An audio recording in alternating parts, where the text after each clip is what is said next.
Okay, ang gandang laban ng Rain or Shine at TNT, no? So, alam natin na maganda yung laro ng Rain or Shine ng first half. But yung second half, doon ipinakita ng TNT yung kanilang bench. Yung lalim ng kanilang bench.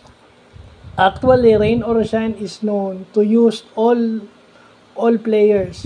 Yung bench depth ng Rain or Shine, pag Yengyaw ang coach mo, yun.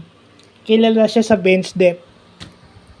Pero it proves na mas malalim at syempre hindi pa rin nawawala yung inside presence. Sa basketball, importante yung inside presence. Yan ang sinasabi natin. Because sinasabi ni Dadin Kinito Henson na mas konti ang ipinasok ng Rain or Shine from the perimeter at karamihan ng inside points nila sa second half, yun ang nagpalamang sa kanila yung inside points. At medyo nakakalungkot lang din dahil nawala na nga si Pugoy, si Nambatak at saka si Dabler.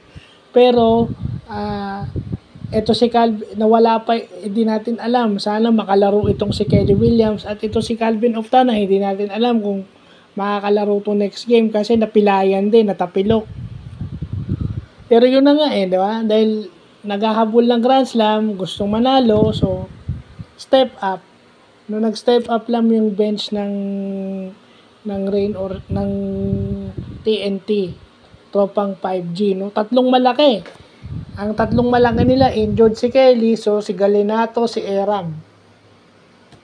Tsaka si BGR. Si BGR yung yung litaw na litaw sa offense, and then ito si Poy.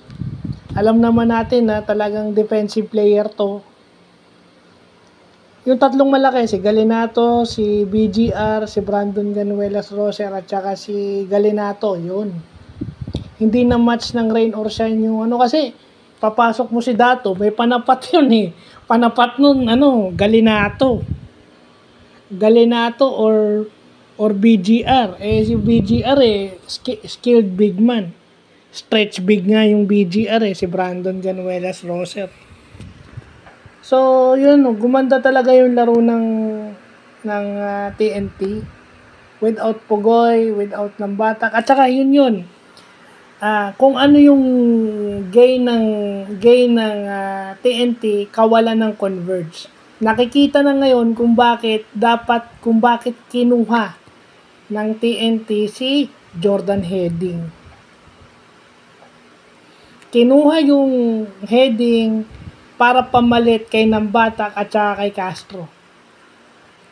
Lumalabas, kahit hindi umiscore, nag-set lang. Ngayon umi-score siya. Diba? At hindi lang yun, pati dumidepensa pa rin. yung huling tira ni Leonard Santilla na blanca niya.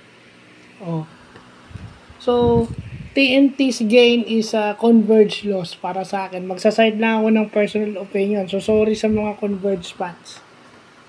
Pero, yun na ngayon. Kasi ngayon, nakikita natin yung ngayon is more on perimeter, 3-point shooting. Pero pinakita ng TNT, kung may advantage ka sa loob, inside the paint, pag dinala mo ron, walang problema. Kasi, you score near the basket, high percentage shots, tutukan, at saka syempre, dahil kuha mo yung rebounds, may advantage ka sa rebounds, so additional possession. So, hindi natatakot yung player mo na mag-mintis kasi alam nilang may kukuhang kakampi nila every time na mag-mintis sila. Kasi yun na yun. Yung frontline nun, kahit sino doon sa Galinato, Eram, at saka BGR, kasama mo pa si Kabuntin. Kabuntin is about 6'5". So, yung frontline ng TNT yung dominating. Kasi ilagay mo halimbawa si Kabuntin sa tres, malaki ka na dun. So, lumalim yung TNT, pero ang problema dito si dribble drive, yung dribble drive niya is effective dahil meron na siyang pyesa. Diba?